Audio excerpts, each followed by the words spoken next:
ایک زوردار دھماکہ ہوا اور اس کے حواس جیسے معطل ہو کر رہ گئے۔ حادثے سے قبل ہی میگی کو اپنے ماں کے ساتھ گاڑی پر یہ روڈ ٹرپ ایک برا آئیڈیا لگ رہا تھا۔ ماں کے ساتھ اس طرح کی کوئی بھی تفریح کرنا اسے ہمیشہ ایک غلطی لگتی تھی اور بیشتر اوقات یہ کام گھاٹے کا سودا ہی ثابت ہوتا تھا۔ گاڑیوں کی ٹکر اور پھر بریک لگانے کی وجہ سے ٹائروں کے ربڑ کے جلنے کی بو اور سڑک پر نشان اس بات کے گواہ تھے کہ میگی ایک بار پھر سے پچھتانے کے لیے خود کو تیار کر لی۔ حادثے سے کئی گھنٹے قبل اس نے پچھتانے کا یہ اعتراف کر لیا تھا اور اس وقت کو کوس رہی تھی جب اس نے یہ روڈ ٹرپ کرنے کا منصوبہ تشکیل دیا تھا۔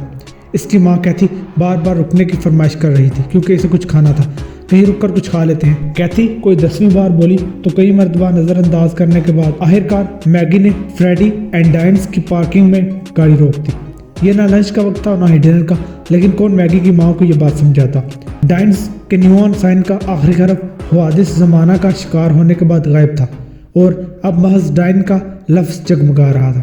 میگی کو ایسے سستے مقامات پر کھانا کھانے سے کبھی مسئلہ نہیں رہا تھا۔ وہ مہنگے اور فینسی ریسٹورانٹ بھی جاتی تھی، لیکن ایسی کسی جگہ پر کھانا کھاتے ہوئے وہ بھی ناک منہ نہیں چڑھایا کرتی۔ اسے بس اطمینان درکار ہوتا کہ جو کچھ بھی کھانے کے لیے پیش کیا جائے وہ تازہ، پورا پکا ہوا ہو اور کسی بھی حوالے سے مضر صحت نہ ہو۔ میگی کی جاب ہی ایسی تھی۔ اس نے کئی بار مردوں کے پوسٹ مارٹم کے دوران بیٹھ کر بیف برگر کھائے تھے۔ ایک بار تو ایسے مقام پر بیٹھ کر اس نے سینڈوچ بھی کھائے تھے جہاں ہر جانب ڈرموں میں سے لاشیں نکالی جا رہی تھیں۔ پھر یہ چھوٹا سا ڈائنس عرف ڈائن اس کے اعصاب پر کیسے نظر انداز ہو سکتا تھا؟ ویٹرس نے جب ایک ایپل پائی کا ٹکڑا وینیلا آئس کریم کی ٹاپنگ کے ساتھ اس کے سامنے رکھا تو وہ یک ٹک اسے دیکھنے لگی۔ اسے یہ بھی خیال نہ رہا کہ ویٹرس کو اپنے کپ میں مزید کافی ڈالنے سے روک دے۔ اسے اور اس کی ماں کو اب مزید کافی پینے کی حاجت نہیں تھی۔ ایپل پائی کے ٹکڑے میں کوئی نقص نہیں تھا، بلکہ اس میں اٹھتی ہوئی خوشگوار مہک یہ بتانے کے لیے کافی تھی کہ اسے تازہ بیک کیا گیا ہے۔ اس کی گرمائش سے اس پر رکھی آئس کریم پگھلنے لگی اور قطرہ قطرہ بہہ کر پلیٹ میں جمع ہونے لگی۔ مسئلہ یہ ایپل پائی کا ٹکڑا نہیں تھا، بس میگی کو تخیل آزمانے کی ضرورت بھی نہیں پڑی تھی کہ سفید پلیٹ میں پگھلتی آئس کریم کی بوندیں اسے خون کی بوندیں لگنے لگی تھی۔ یہ ایک خوفناک نظارہ دماغ سے نکالنے کے لیے اس نے پانی کا ایک بڑا سا گھونٹ لیا اور آنکھیں بند کر کے ایک گہری سانس لی۔ کچھ دیر بعد اس نے آنکھیں کھولی تو پلیٹ میں خون کی بجائے ایک بار پھر پگھلتی آئس کریم نظر آنے لگی۔ بات صرف اتنی تھی کہ میگی نے اس ایپل پائی کا آرڈر نہیں دیا تھا، یہ پائی کا ٹکڑا اس کی ماں نے منگوایا تھا۔ میگی اپنی ماں کہتی کہ اس حرکت پر ایک بار پھر سے سوچنے پر مجبور ہوگی کہ ایسے تمام کام وہ جان بوجھ کر کرتی ہے یا پھر اس سے انجانے میں ہی غلطیاں ہو جاتی ہیں۔ ایسے لگتا تھا کہ کوئی انسان اتنا بے حس نہیں ہو سکتا کہ دوسروں کے جذبات و احساسات کا گلا جان بوجھ کر گھونٹ دے۔ میگی نے اپنی جاب کے حوالے سے ماں سے زندگی میں چند ہی بار گفتگو کی تھی۔ بظاہر ایسا لگتا تھا کہ کیتھی نے اپنی بیٹی کی زندگی کے بارے میں کبھی دوسری بار سوچنے کی زحمت نہیں کی۔ میگی FBI میں بطور ایک پروفائلر کام کرتی تھی۔ مجرموں کی ذہنی کیفیات کا اندازہ لگانا، ان کے طریقہ واردات کی جانچ کرنا اور جائے وقوع پر جا کر خون آلودہ لاشوں کے تجزیے کرنا اس کی جاب کا اہم حصہ تھا۔ میگی کو ایپل پائی اور اس پر رکھی پگھلتی آئس کریم دیکھ کر متلی سی ہونے لگی، لیکن کیتھی کو اس کی پرواہ نہیں تھی۔ اس کی اپنی بیٹی کی زندگی کے بارے میں عدم دلچسپی اس بات سے عیاں تھی کہ وہ اب اسے بھی نظر انداز کر رہی تھی۔ ماں نے اس دن شراب بھی بہت پی رکھی تھی، شاید بھول گئی ہوں۔ میگی اب بھی اپنی ماں کو شک کا فائدہ دیتے ہوئے سوچنے لگی۔ یہ چند سال پہلے کی بات ہے جب وہ جاب سے سیدھا اپنی ماں کے گھر آئی تو اسے شراب کے نشے میں غرق پایا۔ جام بنانے کی بجائے وہ براہ راست بوتل کو منہ لگا کر پی رہی تھی۔ مجھے گرفتار کرنے آئی ہو؟ کیتھی نے پوچھا۔ شراب پی کر خودکشی کرنے والوں کو FBI والے گرفتار نہیں کرتے، میگی نے ناگواری سے جواب دیا۔ اس کی ماں یہ سب سنی کر کے اپنے ہی آپ میں بڑبڑاتی رہی تو میگی نے اپنی جیکٹ کی جیب سے پولارائڈز کیمرے سے بنائی تصاویر نکال لی اور کیتھی کے سامنے رکھی میز پر بکھیر دی۔ یہ کام کرتی ہوں میں، وہ جنجلا کر بولی۔ تصاویر خوفناک حد تک چونکا دینے والی تھی۔ جائے وقوع پر پیش آنے والے سارے ثبوتوں کو انتہائی قریب اور واضح انداز میں عکس کیا گیا تھا۔ کچن میں مختلف کھانے کے کنٹینر رکھے دکھائی دے رہے تھے۔ ایک تصویر ان میں خاص طور پر نمایاں ہو رہی تھی جس میں ایک ایپل پائی دکھائی دے رہی تھی۔ اسے کسی میٹھے کے بجائے ایک انسانی کلیجے سے سجایا گیا تھا۔ رستے ہوئے خون کی بوندیں اس منظر کو مزید خوفناک بنا رہی تھی۔ اب یہ ساری تفصیلات اس کی ماں بھول گئی تھی یا پھر اس نے از خود اپنی یادداشت سے مٹا ڈالا تھا، اس بات کا اندازہ میگی نہیں لگا پائی۔ اس کی ماں کیتھی نے زندگی کی پریشانیوں سے نمٹنے کا یہ فن نہ جانے کہاں سے سیکھا تھا کہ وہ ہر بری بات کو ایسے بھول جاتی تھی جیسے وہ کبھی ہوئی ہی نہ ہو۔ سائیکالوجی میں اس عادت کو ڈینائل یعنی حقیقت سے انکاری کہا جاتا تھا۔ میگی کو شک تھا کہ اس کی ماں اس بیماری کا شکار تھی۔ وہ زندگی میں پیش آئے بیشتر حادثات کے حوالے سے منکر ہو جایا کرتی جیسے وہ کبھی وقوع پذیر ہی نہیں ہوئے۔ یہ کیسے ممکن تھا اس کی ماں یہ بات بھول جائے کہ وہ ہر رات نشے کی حالت میں کسی مرد کو اپنے ساتھ لایا کرتی تھی اور یہ توقع رکھتی تھی کہ 12 سالہ میگی پر اس کا کوئی اثر نہ ہو۔ کیتھی کو اپنے دوست گھر نہ لانے کا خیال تب آیا جب ان میں سے ایک رات یہ تجویز پیش کی گئی کہ میگی کو بھی اس کے ساتھ اس کھیل کا حصہ بننا چاہیے جو ہر رات اس کی ماں کھیلا کرتی۔ اس واقعے کا فائدہ بس یہی ہوا کہ کیتھی گھر پر دوست لانے کی بجائے ہوٹل میں کمرہ لینے کو ترجیح دینے لگی، لیکن میگی کو نتیجتاً تنہا راتیں گزارنے پر مجبور ہونا پڑا۔ کم عمری سے ہی میگی کو یہ معلوم ہو گیا کہ اسے اپنا خیال خود رکھنا ہے، کوئی دوسرا آ کر اس کا خیال نہیں رکھے گا۔ تنہائی اور اکیلے پن میں ہی اس نے عمر گزاری اور ایسے میں ہی بڑی ہوئی۔ اب شوہر سے علیحدگی کے بعد اس سے یہ احساس ہوا کہ وہ تنہائی میں خود کو زیادہ محفوظ خیال کرتی ہے۔ اسے اپنے گھر میں رات کو کسی بھی شخص کی موجودگی میں وہ اعصابی تناؤ کا شکار رہتی تھی، چاہے وہ اس کی ماں ہو یا اس کا شوہر۔ اب اتنے طویل عرصے بعد اسے ایسا لگا تھا کہ اس کی ماں بدل گئی ہے۔ یہ میگی کی ہام خیالی بھی ہو سکتی تھی۔ اس روڈ ٹرپ میں واقعی سے اپنی سوچ غلط لگنے لگی تھی۔ اس کی ماں بدل گئی ہے، یہ سب ایپل پائی آرڈر کرنے سے پہلے ہی لگنے لگا تھا۔ میگی کو اس بات کا بہت پہلے ہی اندازہ ہو جانا چاہیے تھا کہ اس کی ماں کبھی نہیں بدل سکتی۔ وہ کوئی روایتی ماں بیٹی نہیں تھی جو سڑک پر گاڑی میں سیر و تفریح کرتے پھرتے، ریڈیو پر گانے سنتے، جا بجا ہوٹلوں پر رک کر کھانا کھاتے اور پھر میٹھے ایپل پائی منگوا کر مل بانٹ کر اس سے لطف اندوز ہوتے۔ ان کا تعلق ایک ایسے برائے نام رشتے میں بندھا ہوا تھا جس میں دونوں بس گزارا کر رہی تھی۔ وہ خاموشی سے اپنی ماں کو کافی کی چسکیاں لیتے ہوئے دیکھتی رہی۔ گاہے بگاہے وہ ایپل پائی کے ٹکڑے سے بھی انصاف کر رہی تھی۔ عجیب بات یہ تھی، میگی FBI میں مجرموں کی پروفائلر تھی جس کے ذمہ جائے واردات پر جا کر ان کی ذہنی کیفیت اور طریقہ واردات کا تعین کرنا ہوتا تھا، لیکن کبھی اسے یہ کام کرتے ہوئے دقت نہیں ہوئی۔ لیکن اپنی ماں کے ساتھ تھوڑا سا وقت گزارنے کے بعد ہی وہ ساری ہولناک وارداتیں یاد آنے لگی جن میں قاتل کھانے کے ڈبوں میں انسانی اعضاء اکٹھے کرتا تھا۔ ڈیوٹی کے دوران میں یہ سب عام ہوتا تو عام سی بات لگتی، لیکن ذہنی طور پر خود کو آرام دینے کے لیے اس نے اپنی ماں کے ساتھ وقت گزاری کو ترجیح دی تھی، تو اچانک ہی سے یہ سب ہونے لگا تھا۔ شاید وہ اپنی ماں کی طرح ڈینائل کا شکار نہیں تھی، ایک لحاظ سے یہ بھی اس کے لیے بہتر تھا۔ حقیقت کا سامنا جتنی جلدی کر لیا جائے اتنا ہی زندگی میں آگے بڑھنا آسان ہوتا ہے۔ اس نے شانے اچکاتے ہوئے سوچا۔ اچانک کیتھی اپنے چمچ کے ساتھ ایک جانب اشارہ کرنے لگی۔ بول وہ اس لیے نہیں سکتی تھی کیونکہ ایک تو اس کے منہ میں پورا ایپل پائی بھرا ہوا تھا اور دوسرا اس کے نزدیک بھرے منہ کے ساتھ بات کرنا بدتمیزی میں شمار ہوتا تھا۔ میگی اپنی ماں کی حرکت پر مسکرائے بغیر نہ رہ سکی کیونکہ ہمیشہ اس کے بچپن میں اگر وہ کسی جانب اشارہ کرتی تو اس بات پر سخت تادیب ہوتی تھی۔ اس نے جان بوجھ کر ماں کی اس حرکت کو نظر انداز کیا۔ اب وہ اس صورتحال سے لطف اندوز ہونا چاہ رہی تھی۔ اب اسے دیکھنا تھا کہ آخر کیسے اس کی ماں دو بدتمیز حرکات میں سے کسی ایک کا انتخاب کرتی ہے۔ ایک طرح سے وہ اپنی ماں کو تنگ ہی کر رہی تھی، لیکن کیتھی نے باز آنے کے بجائے اپنے چمچ کی مدد سے اشارہ کرنے کا عمل تیز کر دیا۔ وہ آدمی نیرا الو کا پٹھا ہے۔ چند لمحوں بعد اپنے منہ میں رکھا ایپل پائی کا ٹکڑا تقریباً نگلتے ہوئے کیتھی نے سرگوشی کی۔ میگی کے لیے اب اپنی ماں کو نظر انداز کرنا ناممکن تھا، اس لیے نہ چاہتے ہوئے بھی اس نے ایک اچٹتی ہوئی نگاہ اس الو کے پٹھے پر ڈال ہی دی تاکہ اس کے دفاع میں کچھ بول سکے اور اپنی ماں کو غلط ثابت کر سکے۔ وہ شخص اتنا عام تھا کہ میگی کے دفاع کی ضرورت ہی نہیں تھی۔ پروفائلر ہونے کے ناطے وہ لمحوں میں ہی کسی کا جائزہ مکمل کر کے اس کے بارے میں رائے قائم کر لیتی۔ ابھی بھی اس کی نگاہ میں ایک درمیانی عمر کے طویل قامت آدمی موجود تھا جس کے بال تیزی سے اڑنے کی راہ پر گامزن تھے، پتلی تھوڑی اور چشمے میں اس کا چہرہ واضح ہو رہا تھا۔ اس نے غیر استری شدہ آکسفورڈ شرٹ پہن رکھی تھی جو اس کے سائز سے بڑی تھی۔ شکن زدہ پتلون میں ٹھونسنے کے باوجود شرٹ میں اس کی توند نمایاں ہو رہی تھی جیسے وہ سارا دن آفس میں بیٹھ کر کام کیا کرتا ہو۔ وہ ایک کونے والی میز کا انتخاب کرنے کے بعد وہاں بیٹھ کر اب مینیو کا جائزہ لے رہا تھا۔ نیپکن میں لیٹے کانٹے چمچ کو نکالنے کے بعد وہ آرڈر دینے کے لیے تیار ہی نظر آتا تھا، ایک عام سا شخص جو اپنے کام میں وقفہ لے کر کچھ کھانے کے لیے آیا ہو۔ میگی اس پر سے توجہ ہٹانے ہی والی تھی کہ اس کی نظر ایک بڑھیا پر پڑی جو مشکل خود کو چھڑی کے سہارے گھسیٹتے ہوئے اس کی میز کی جانب بڑھ رہی تھی۔ عام سا نظر آنے والا شخص کوئی پرواہ کیے بغیر اپنی ہی میز پر بیٹھ گیا جبکہ اس بڑھیا کو آگے بڑھنے میں دشواری ہو رہی تھی۔ اپنی چھڑی کو بجاتے بجاتے وہ ہانپتے ہوئے بمشکل اس کونے والے میز پر پہنچی اور ایک کرسی گھسیٹ کر بیٹھ گئی۔ وہ بڑھیا اس عام شخص کے ساتھ ہی تھی۔ تب بھی میگی کو احساس ہوا کہ اس کی ماں نے اس شخص کے حلیے کی بجائے اس کی اس حرکت کی بنا پر اسے الو کے پٹھے کا خطاب دیا تھا۔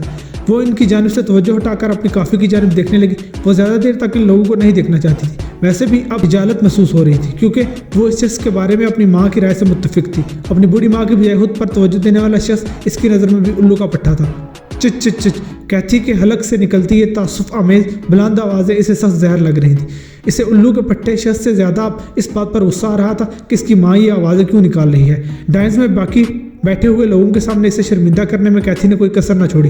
اس نے تیزی سے بل منگوایا اور تقریباً اپنی ماں کو وہاں سے گھسیٹتے ہوئے لے کر چلی گئی۔ اس کی ماں راستے بھر بالکل خاموش رہی، لیکن اب حادثے کے بعد وہ پیسنجر سیٹ پر بیٹھی بری طرح چلا رہی تھی۔ میگی کی پوری کوشش تھی کہ کسی طرح ہم چلاتی ہوئی اپنی ماں کو کچھ بھی دے دلا کر چپ کروایا جا سکے، حتیٰ کہ وہ چچ چچ کی آوازیں سننے کے لیے راضی تھی جن سے تنگ آ کر اس نے ڈائن سے فوری نکلنے کی غلطی کی تھی۔ اگر اس کی ماں اس بری طرح نہ چلا رہی ہوتی تو کم از کم اس سیاہ اسٹیل والی تیز رفتار سواری کو دیکھ لیتی جو اب سڑک کے ایک جانب رکی تھی۔ گاڑی تیز رفتاری سے اسے کراس کرنے کے بعد آگے آئی اور پھر اپنی رفتار مدم کر لی۔ میگی پہلی بار نہ صحیح لیکن کم از کم جب اس پک اپ ٹرک نے دوسری بار اس کی ٹویوٹا کو نشانہ بنایا تو تب وہ خود کو بچانے کی کوشش کر سکتی تھی۔ گاڑی شدید نقصان کا شکار ہونے کے بعد سڑک سے اتر گئی تھی۔ اس کی گاڑی کا بمپر پک اپ کی گرل میں اس طرح پھنسا ہوا تھا جیسے کسی خوش خوراک شخص کی داڑھی میں کھانا پھنسا ہوا ہو۔ پتہ نہیں گاڑی کو ٹکر مارنے والا یہ شخص اندھا تھا یا کوئی اور مسئلہ تھا۔ مجھے یقین نہیں آ رہا کہ تم نے اسے آتے ہوئے نہیں دیکھا۔ کیتھی نے اسے ہی ڈانٹنا شروع کر دیا۔ یہ الگ بات تھی کہ حلق کے بعد چلانے کے باعث اس کی آواز سما خراشی میں کمی آ گئی تھی اور اس طرح ڈانٹتے ہوئے اس کی آواز کسی کارٹون کی آواز سے مشابہ لگنے لگی تھی۔ میگی نے بمشکل خود کو مسکرانے سے روکا۔ یہ کہاں سے آیا تھا؟ کیتھی نے اپنی ہی بات کی تردید اگلے جملے میں کر دی۔ اسے دنیا کی ہر ماں کی طرح بس غصہ اپنی اولاد پر نکالنا تھا ورنہ وہ خود بھی نہیں دیکھ پائی تھی کہ یہ حادثہ کس طرح ہوا تھا۔ کیتھی نے سیٹ بیلٹ سے کھینچا تانی کرتے ہوئے ان ٹافیوں کو اٹھانے کی کوشش کی جو ٹکر ہونے کے قبل اس کی گود میں رکھی ہوئی تھی اور اب اچھل کر اس طرح سے پھیل گئی تھی جیسے کوسے قزا رنگت والی مالا کے موتی بکھر گئے ہوں۔ سیٹ بیلٹ نے اس کی یہ کوشش ناکام بنا دی۔ میں نے اسے آتے ہوئے نہیں دیکھا، میگی نے اعتراف کر لیا۔ گاڑی سنبھالنے کے بعد اسے اس نے کچے میں روک دیا۔ وہ اسے ابھی واپس ہائی وے پر نہیں لانا چاہ رہی تھی۔ اس کے ہاتھوں میں ابھی تک لرزش تھی۔ اس کپکپی پر قابو پانے کے لیے اس نے مضبوطی سے اسٹیئرنگ وہیل کو دونوں ہاتھوں سے اپنی گرفت میں لے لیا۔ جب کوئی اثر نہ ہوا تو اس نے اسٹیئرنگ چھوڑ کر ہاتھ اپنی گود میں رکھ لیے۔ اسے اپنی گردن اور پشت پر پسینہ بہتا ہوا محسوس ہو رہا تھا۔ وہ ابھی تک اندازہ نہیں کر پائی تھی کہ وہ اس پک اپ ٹرک کو آتے ہوئے کیوں نہیں دیکھ پائی۔ 3 یا 4 کاروں کے بعد وہ پک اپ ٹرک بھی ان کی طرح رکا ہوا تھا۔ عقبی بتیاں اڑتی ہوئی خاک میں جلتی بجھتی نظر آ رہی تھی۔ دونوں گاڑیوں کے بیچ میں میگی کی کار کا بمپر کچرا ہوا بکھرا ہوا تھا۔ اب یہ ان کو نہ جا کر بتا دینا، کیتھی نے سرگوشی کی۔ کیا مطلب؟ میگی نے قدرے غصیلے انداز میں کہا۔ اب وہاں جا کر یہ اعتراف نہ کر لینا کہ تم نے انہیں آتے ہوئے نہیں دیکھا۔ ہاں وہاں انشورنس والے تمہارے گلے پڑ جائیں گے، کیتھی نے نصیحت آمیز لہجے میں کہا۔ کیا آپ مجھے جھوٹ بولنے کا کہہ رہی ہیں؟ میگی نے حیرت سے اپنی ماں سے سوال کیا۔ میں بس اتنا کہہ رہی ہوں کہ فضول باتیں کرنے سے پہلے کچھ سوچ لینا اور اس دوران اپنا منہ بند رکھنا، کیتھی نے منہ بناتے ہوئے کہا۔ میں فیڈرل لا آفیسر ہوں، میگی نے ناراض لہجے میں کہا۔ آپ پتہ نہیں یہ بات کیوں بھول جاتی ہیں۔ نہیں ایسا نہیں ہے، کیتھی نے تیزی سے کہا، لیکن اپنی بیٹی کے بگڑتے تیور دے کر فوراً وضاحت کی۔ میرے کہنے کا مطلب یہ ہے کہ آج کے دن تم اپنی گھر چھوڑ کر آئی ہو۔ آج کے دن تم ایک عام شہری بن کر آئی ہو میرے ساتھ وقت گزارنے۔ میگی نے اس کی وضاحت پر صرف سر ہلاتے ہوئے ایک ہنکار سی بھری۔ اس دوران میں کیتھی نے ٹافیاں کھول کر کھانا شروع کر دی۔ یہ رنگ برنگی ٹافیاں دیکھ کر میگی کو اپنی ماں کی دوا کی گولیاں یاد آ گئیں جو وہ اکثر واڈکا پیتے ہوئے نگلتی تھی۔ ایسے اچانک حادثے کے بعد وہ اس طرح بھوکے انداز میں ٹافیاں کھانا میگی کی سمجھ سے باہر تھا۔ ابھی 1 گھنٹہ قبل ہی انہوں نے ڈنر کیا تھا۔ پھر میگی نے شکر ادا کیا کہ اس کی ماں کو لگنے والی نئی لت صرف ٹافیوں تک ہی محدود تھی ورنہ وہ شراب جیسے نشے کی بھی عادی رہ چکی تھی۔ کالج سے لے کر آج تک میرا کوئی کار ایکسیڈنٹ نہیں ہوا، میگی نے اپنے پرس میں سے انشورنس اور لائسنس کارڈ نکالتے ہوئے کہا۔ جو مرضی ہو جائے، بس تم پولیس کو بلانے سے احتراز ہی برتنا، کیتھی نے ایک بار پھر سرگوشیانہ انداز میں کہا۔ پولیس والے معاملے میں شامل ہو جائیں تو مسئلہ بڑھ جاتا ہے۔ وہ ایسے بات کر رہی تھی جیسے عالمی سازش چھپانے کا کوئی راز اپنی بیٹی کے گوشت گزار کر رہی ہو۔ میگی اور اس کی ماں کبھی بھی گہرے دوست نہیں رہے تھے، حتیٰ کہ ان کا دنیا دیکھنے کا نظریہ بھی بالکل الٹ ہی تھا۔ اچانک یہ حادثہ کیا ہوا کہ اب میگی اپنی ماں کو بہترین سہیلی بن کر قیمتی مشورے دیتے ہوئے دیکھ رہی تھی جو اس نے زندگی بھر نہیں دیا تھا۔ سہیلی شاید زیادہ ہو گیا تھا۔ کسی کے خلاف سازش کرتے ہوئے 2 لوگوں کی اصلاح زیادہ مناسب انداز میں میگی کے جذبات کی ترجمانی کرتی تھی۔ اس نے سائڈ سے مجھے ٹکر ماری ہے اور بغیر اشارہ کیے ہی میرے آگے آ گیا تھا، میگی نے احتجاج بھرے لہجے میں اپنا دفاع کیا۔ یہ الگ بات تھی کہ وہ اپنی ماں کو وضاحت دے رہی تھی جو حقیقت میں پہلے ہی جانتی تھی۔ اس سے کوئی فرق نہیں پڑتا، پولیس جب بھی آئے گی معاملات مزید خراب ہوں گے، کیتھی نے ایک اور ٹافی کا ریپر کھولتے ہوئے اسے منہ میں ڈالتے ہوئے کہا۔ میگی نے اپنی ماں کو غور سے دیکھا۔ اکثر جاننے والے احباب ان دونوں کی مماثلت کے بارے میں بات کرتے تھے۔ سرخ سفید رنگت، بھورے بال، گہری بری آنکھیں، مماثلت واقعی تھی۔ پھر بھی میگی کو ایسا لگتا تھا جیسے اس نے ساری زندگی کسی اجنبی عورت کے ساتھ گزاری ہو۔ یہ بھی نہیں جانتی کہ اس کی بیٹی کو ایپل پائی سے نفرت ہے۔ ماں آپ پھر سے بھول رہی ہیں، میگی نے جنجلائے ہوئے انداز میں اپنے سر پر ہاتھ رکھ لیا۔ ایک بار پھر سے ماں کو یاد دہانی کراتے ہوئے کہا، میں خود ہی پولیس ہوں۔ نہ میری جان، میری پیاری بیٹی، ایسا ہرگز نہیں ہے۔ اس کی ماں اب بھی انکاری تھی۔ FBI اور پولیس 2 الگ الگ شعبے ہیں، اس لیے خود کو پولیس کہنے کی حماقت کرنے کے بارے میں سوچنا بھی نہ۔ میگی اس بات پر باقاعدہ سر پیٹ کر رہ گئی۔ اوہ، کیتھی نے آنکھیں پھاڑتے ہوئے کہا۔ یہ تو وہی الو کا بٹھا ہے۔ میگی نے ونڈ اسکرین سے باہر دیکھا تو اسی ڈائنز میں موجود عام شخص کو پک اپ ٹرک کا جائزہ لیتے پایا۔ وہ غالباً اپنی پک اپ سے اتر کر نقصان کا اندازہ لگانے کی کوشش کر رہا تھا۔ چلو یہاں سے، کیتھی نے اپنے بیٹی کو بازو سے پکڑتے ہوئے سختی سے کہا۔ ہمیں یہاں سے جلد از جلد نکل جانا چاہیے۔ ماں کیسی باتیں کر رہی ہیں آپ؟ میگی نے غصہ کرتے ہوئے کہا۔ جائے حادثہ سے فرار کا مطلب ہے کہ ہم تفتیش کا آغاز ہونے سے قبل ہی اپنے مجرم ہونے کا اعلان کر رہے ہیں۔ ارے جب غلطی اس کی ہے تو وہ کیوں ہماری رپورٹ کرے گا؟ کیتھی نے بھی غصے سے کہا۔ میرے خیال میں ہمیں بھاگنے میں تاخیر ہو گئی ہے، میگی نے عقبی آئینے میں پولیس کار کی جلملاتی بتیوں کو دیکھتے ہوئے کہا، لیکن اس کی ماں کو یہ بات سمجھ میں نہ آئی کیونکہ وہ پولیس کو آتے دیکھ نہیں پائی تھی۔ پیٹرولنگ پولیس والے نے اپنی گاڑی میگی کی کار سے کچھ فاصلے پر پارک کر دی۔ لعنت ہو! کیتھی کی نگاہ جب اس پر پڑی تو بے ساختہ ایک گالی اس کے منہ سے نکلی اور وہ لان تان کرنے لگی۔ ماں، یہ کیسی زبان استعمال کر رہی ہیں آپ؟ میگی نے احتجاجاً کہا۔ اس کی ماں اس کے ساتھ کتنی بھی بری تھی لیکن کم از کم بد کلامی اور گالیاں دینے جیسی کسی بھی علتوں کا شکار نہیں تھی۔ اف خدایا، کتنا بیکار ٹرپ ہے، اس کی ماں نے شکایت کی۔ اب پولیس سے بھی نمٹنا پڑے گا۔ میگی اپنی ماں پر بس ایک گہری نگاہ ڈال کر رہ گئی۔ اسے لگا کہ اپنی ماں کے ساتھ یہ سیر و تفریح کا پروگرام شاید اس لیے ناگوار ہے، مگر اپنی ماں کی اس بے ساختہ شکایت پر وہ ٹھنڈی آہ ہی بھر کر رہ گئی۔ یقیناً اس کے رویے کا اثر اس کی ماں پر بھی پڑا تھا، اور وہ بھی اس سارے سفر کے دوران اتنا ہی تنگ ہو رہی تھی جتنا کہ میگی خود ہو رہی تھی۔ اب زیادہ ہیرو بننے کی کوشش نہیں کرنا، کیتھی نے میگی کا بازو تھامتے ہوئے کہا، اور یہ تو بتانے کی بالکل بھی ضرورت نہیں ہے کہ تم ایک فیڈرل آفیسر ہو۔ اگر میں نے یہ بتا دیا تو شاید ہمارے لیے آسانی ہو جائے گی، میگی نے رسان سے کہا۔ قانون کے محافظ ایک دوسرے کی اتنی عزت تو کرتے ہیں کہ ضرورت کے وقت ان کی جائز مدد کر سکے۔ ہاں ہاں، اس کی ماں نے ایسے کہکا لگایا جیسے اس نے کوئی تازہ وائرل ہوا لطیفہ سن لیا ہو۔ میری جان، تم بڑی نادان ہو، ایک مقامی پولیس والا کیوں کر فیڈرل آفیسر کی بات سنے گا؟ اوپر سے تم عورت ذات بھی ہو۔ میگی بے اختیار اپنی مٹھیاں بھیج کر رہ گئی۔ وہ ایک ہی دن میں دوسری بار اپنی ماں کے ساتھ بحث نہیں کرنا چاہتی تھی، خاص طور پر تب جب وہ دونوں اچھا وقت ساتھ بتانے کے لیے نکلے ہوں۔ لیکن اسے یہ بھی احساس ہو رہا تھا کہ اس کی ماں کے تحفظات غلط نہیں تھے۔ کسی بھی چھوٹے شہر یا قصبے میں جب بھی وہ پہنچی اسے اس قسم کے حالات کا سامنا کرنا پڑا۔ مقامی پولیس والے ایک خاتون افسر کو دیکھ کر جھیم جاتے اور تعاون کرنے میں پسو پیش سے کام لیتے۔